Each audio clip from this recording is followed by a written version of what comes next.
Welcome to the Flex Forward podcast, where grit meets growth. With your host, Nick Espanet, bringing you stories of resilience, reinvention, and the real climb to success. All right, everyone, welcome to the Flex Forward podcast. Today we are joined by Duke. Duke is an aerospace expert. He also is a strategic advisor. He's had experience on multiple continents with aerospace stuff. So I'm going to let him give some more details because looking over his about him, it's fascinating some of the stuff he's done. It's rocket science stuff that I'll let him describe because it's above my understanding. So, Duke, welcome to the Flex Forward podcast. Can you let our listeners know a little bit about you and what it is, more detail of what you do? Hi, Nick. Very good morning. Thank you. It's amazing. I love the name of your podcast, Flex Forward. I mean, just like the big guy in the room who is just making space for everything. So it's great to be here. Thank you for inviting me. And yes, I have done a variety of different things. In the first 15 years of my life, I was changing my career every 5 years. Mm, I began with a degree in mechanical engineer. Most of my childhood was spent in India. My education was done in India. It was because of the fascination of cars. I read mechanical engineering. Although the place where I come from in India is known for wrestlers and boxers, it's a very small state, but it produces 40% of the boxers in India come from my state, which is called Haryana. And then I joined a job which was more around aerospace. And the more I pursued aerospace, supply chain, and sales, I got more and more intrigued because the material, the quality standards, the specs, everything is so high end.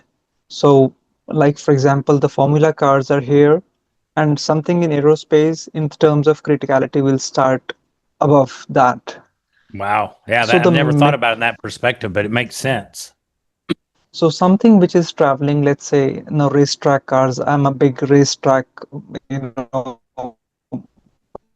follower. I love seeing those dirt rallies and the speed rallies and everything. Mm, they travel at 250 kilometers per hour, but the planes, they start at 300, 500 kilometers per hour, and then they have this lightness that because they have to be supported by air. So there is a degree of lightness, and that makes it short down to very limited materials that you can use when you are flying. So the Interesting, yeah. whole engineering becomes different, and I got really fascinated by how it moves. After spending 15 years working between India and Europe, mostly in France, I also had exposure to a lot of other industries like nuclear. Um, And then I got very intrigued by how the global supply chain kind of moves between countries because every aircraft is made by at least the parts come from 15 different countries. At one point of time, I was, helping to assemble certain portions of the subassembly, which moved from India to Mexico and finally assembled in US, most likely Maryland. That was around 18 years ago. Yeah. So from the engineering side, I'm also, management graduate. But I didn't really do much about that management degree. It's just that everybody in India needs to have 2 degrees. It's Yeah. very, very common. The competition is so thick. Um, and somewhere around 2017, 18, I started getting into the economics, how things are moving. And then I also started getting into the investment world, like what is investments all about? And right now, I'm helping people to make investments in space, but I'm also studying the space investment ecosystems across the world. And when I first came in US in 2023, I shuffled between New York, Florida, New Jersey, and a couple of other cities. So only in 24, I made Texas my base, and my journey in Texas has been really fascinating because the kind of atmosphere and scope it has for space. So the junction is really, really unique. And that makes it a very interesting place because from the investments perspective, I attended a lot of investment meetings where people say that people from Houston don't invest within Houston. So a lot of Houston residents are VCs, but their funds are based out of Texas, which is very fascinating. Yes. Oh, that's interesting. Yeah, and you think Houston? I know it's become space has taken a lot more in technology. It used to be really known as oil and gas area for the most part, but I think they've really worked to diversify. But that's interesting. Most of them want to invest outside. When you talk Texas, I know SpaceX is just down the coast from Houston, so there's a lot going on there with the Elon Musk company launching from the Texas coast. Yeah, so now there is old space in Houston, and I mean, in Texas, there is old space like the Johnson Space Center and associations NASA. around it like AIAA. And then there is a new space coming, which is Elon Musk or companies like Axiom and more. So there's a big space park, spaceport, I think it's called, and there's a set of space-based investors which are moving from everywhere to Texas because of the rich ecosystem that Texas provides in terms of. So I think Texas is the only state in the US which has its own space policy. It's and a space commission which has been passed by the governing house of State Texas, government. which is Oh, unique about US. Yes. interesting. I didn't know that. That's very interesting. Yeah, and there's that is kind of the next frontier of you think about all the exploration. I'm looking through your information too. Exploring meteors and exploring other planets. Just all the stuff. What kind of minerals or things can we? Just unknown things are there for the being discovered. So that's awesome. So within that aerospace genre or job space and just what you're doing, there's probably pretty elite space, but it's a lot of competition. What's something you think that sets you apart from other people that might be doing it?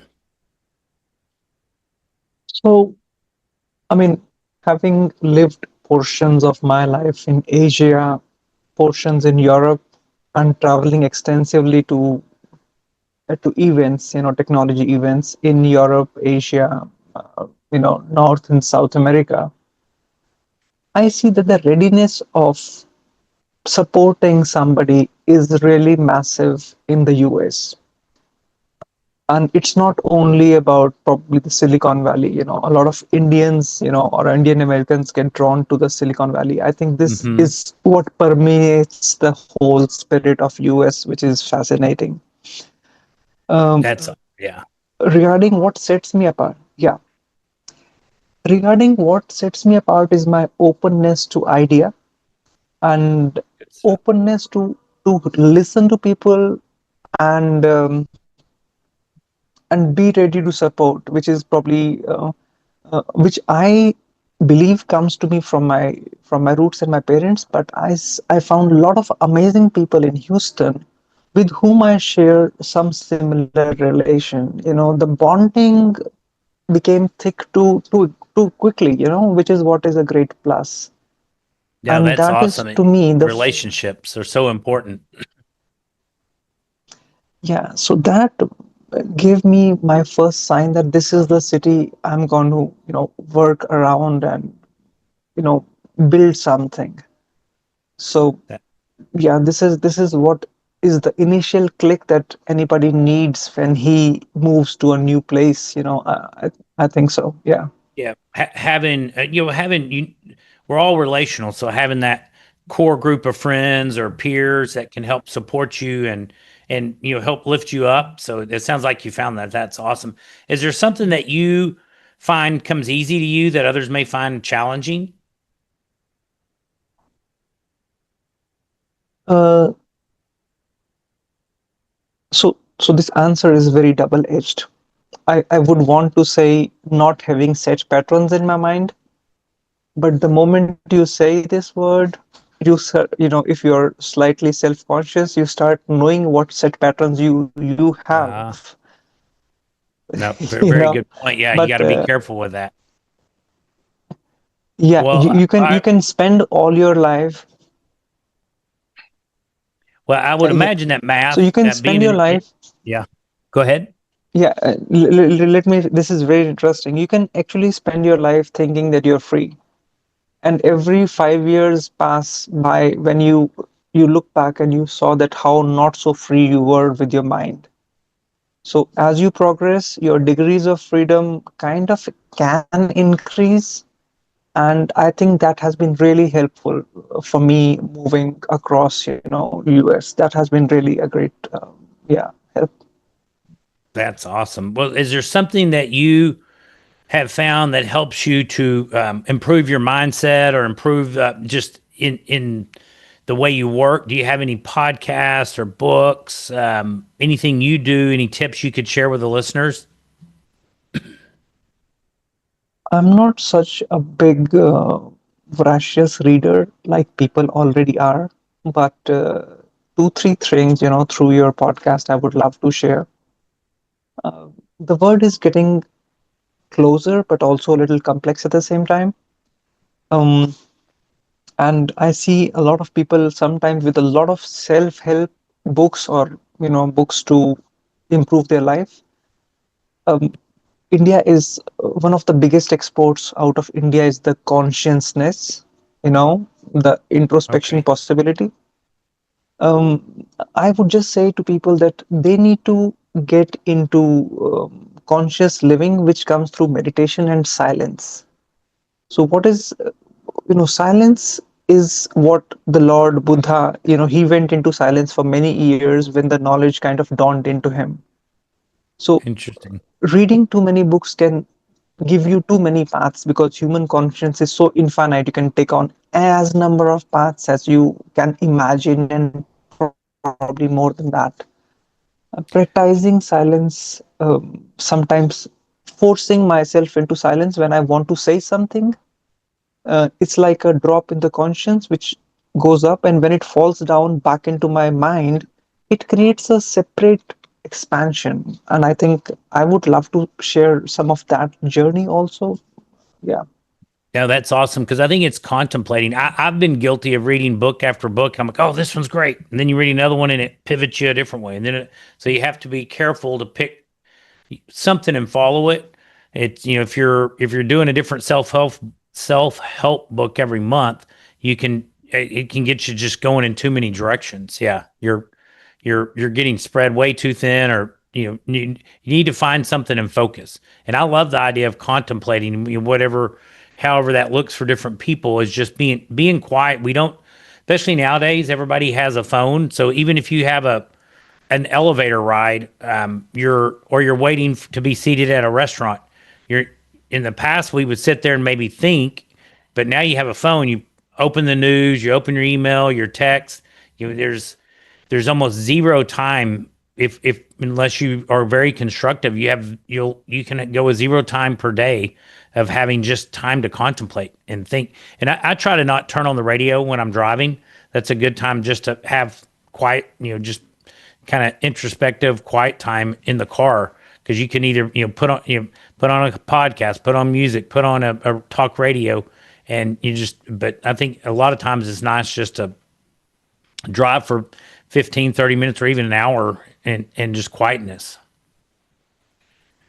Nick, I would like to also probably drawing from your own experiences. You are into podcasting, so probably every week you're meeting maybe three, five new successful people or people who have a story to tell.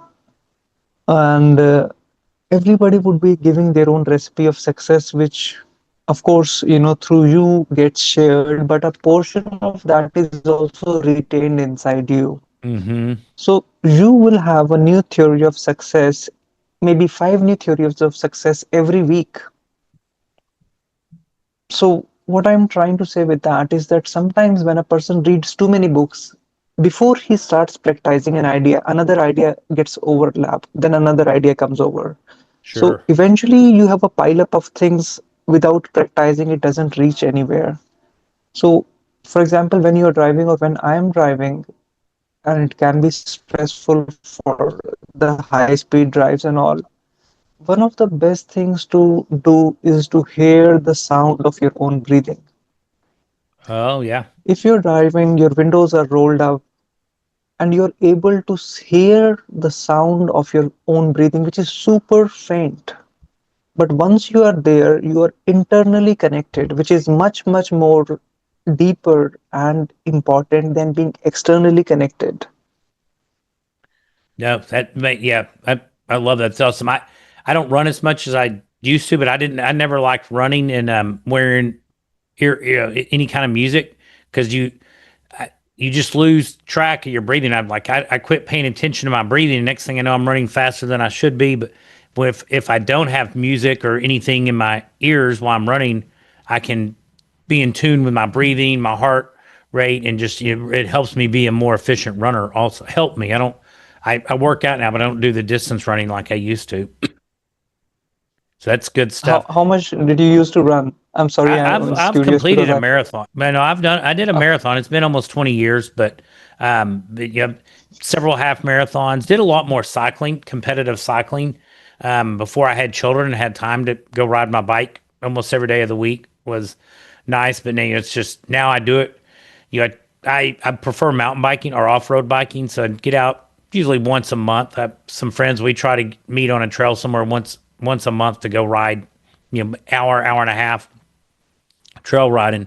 Really enjoy it because you get the mountain biking you're riding, but you're getting some cardiovascular, some fitness, but it's also fun going through the trees. And it's Texas, we don't have mountains, but you're up and down some hills where you get your heart rate up, and uh, so it's always enjoy doing that.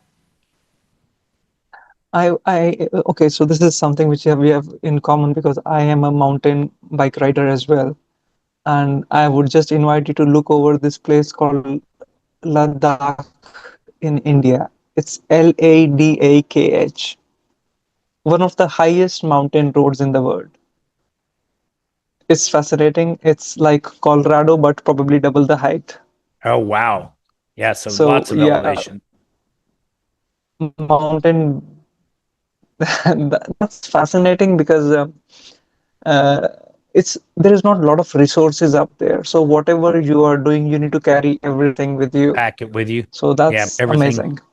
Yeah, that would be what an awesome experience. I had a friend that probably two Yeah. years ago, him, his son, and one other guy started somewhere in Canada, but rode their bikes almost 300 miles all the way to the Arctic Ocean into the Arctic. But and they just camped. It's kind of the same deal. There's Mhm. every once in a while you go through a town, but they had to be self supporting. Bring their own food, water. The big touring bikes with um, packs on the side of their bikes. But I think I want to say it took them almost 3 weeks to complete it.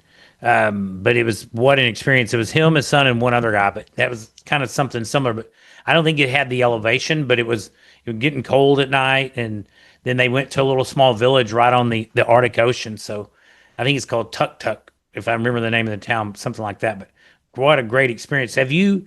How about on as Oh far as wow. yeah, career wise, what has been one of your biggest challenges that as you've worked through, making your way to the United States or making your way to what you're doing now? What has been challenging? One of your challenges you've overcome? Um, I think challenges are like food preferences.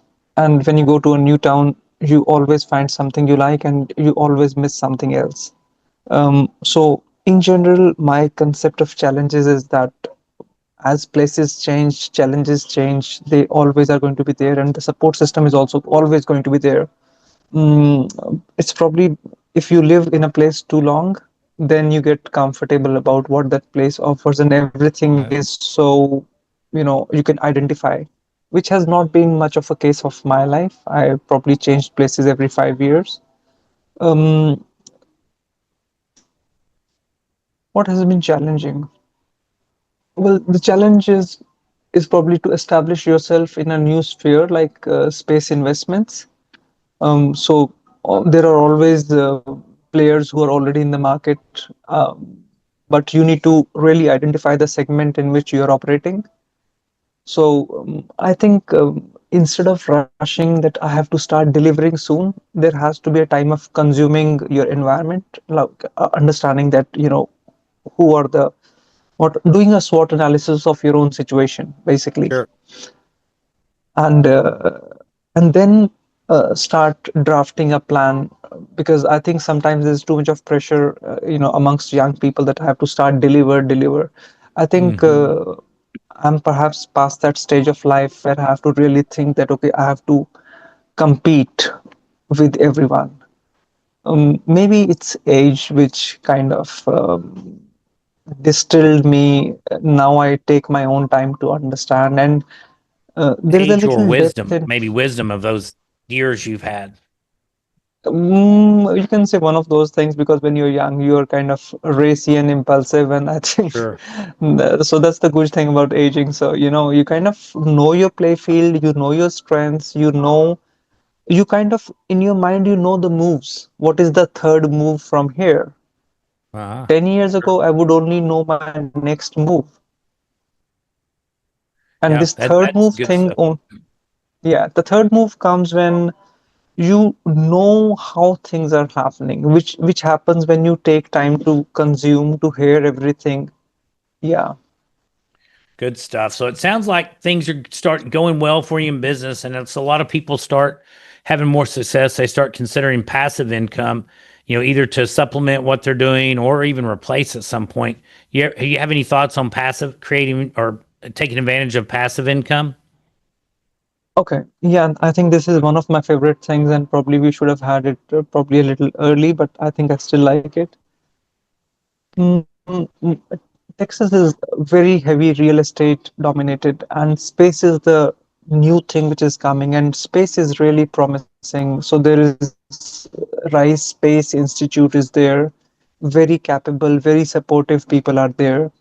Then there's this very famous Iron Labs, in the middle of Houston, where you can find a lot of networking happening. It's one of the most fascinating networking spots I have seen in the US, I would like to say, after New York. So people who are doing real estate, they need to just get a tasting of what's there happening in technology, and probably that's what is going to bring the switch. But then I would like to also talk about initiatives like this. There's a massive entrepreneur network in Houston. I'm skipping the name. There is Canon West is there, which do a lot of events. So a lot of basically in and around Houston and Dallas and Austin, there are a lot of events happening. Like there is something called SXSW happening in Austin, which is a very fantastic thing if you want to Oh just yeah, get a taste South by of. Southwest. Yeah, that's Yes, started as a yes, yes. music festival, but it's morphed into a lot more. Yes, no, precisely. I think the first good thing is probably 1 or 2 years one should, when they're trying to think of alternative investments. Let me just first talk of alternative investments. They should try to visit 3 or 4 of these events, in a span of 3, 4 months. Don't just do it like once in a year because then you will not have any recall. Sure. You should do it at least once, or even if possible, two such meetings in a month, just to give you a taste, because sometimes you're acting in an ecosystem, and from that ecosystem, that bubble, you need to get into another bubble, so you need to have a switching time.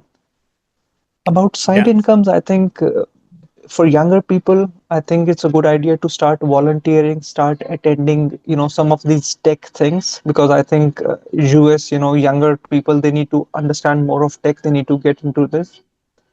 And then start with internships. There are multiple opportunities for internships, so it's a very good platforms are there created by NASA. Some very fantastic upskilling programs are there, which mostly, yeah, people probably don't get to know about it. Yeah, if you're not in those circles, you're probably not. People aren't aware of my. You said you the Iron Labs, and I think you said Cannon West. I hadn't heard of either one of those. South by Southwest has been around. I think that's usually in March, Yeah, April, somewhere around there in Austin. It's always a big yeah, event. I've seen music there a couple times. I've never been for the tech. This was 20 or 30 years ago when I was in college. I was more, entertaining to go watch the music than I don't even know if they had the networking and stuff like that back then. If they did, I wasn't aware of it. it's massive. It's massive. And then there is another big name called Houston Exponential. So, I used to be a regular, at some of these events, and then there in Austin. I'm skipping another name. There is very big events happening also in Austin, especially related to space, because one of my focal points is to get more of real estate people to experience space, because multiple startups, it's a factory of startups, and they are looking for investment. So I think it's an upcoming trend, and I think Houston Exponential certainly is doing a great job trying to get people to be more involved in tech. Yeah, no, I love it. I'm going to look into that. Well, Duke, thank you so much for coming on and sharing some of your insights and tips with us today. If people would like to connect with you to learn more about what you're doing, what's the best way to get in touch with you?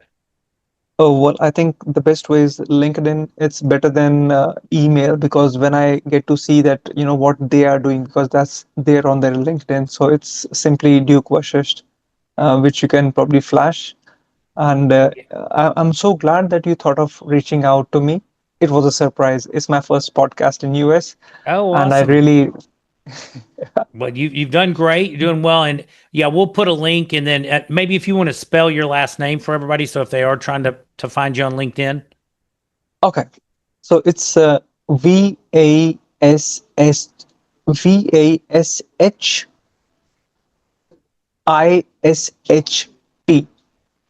So Vashisht. Yeah, Great Vashisht. stuff. So thank you so much. Hey, and everyone, thank you for tuning into the Flex Forward podcast. Please like and share this podcast and pass it on to your friends. And thank you, Duke. Thanks again. We really enjoyed getting to know you today. Thank you, Nick. It was fantastic. More power to Flex Forward. And I think what you're doing for the Houston Entrepreneurship Network, I'll be more than happy to get more of my friends to be hosted on your platform. I think I liked it so much. Awesome. Thank you. Yeah, please refer them over. We'd love to have them on. Thank All you. right. Namaste. Thanks for listening to the Flex Forward podcast. If you've got grit, growth, and a great story, visit flexforwardpodcast.com/guest to apply and join us on the show.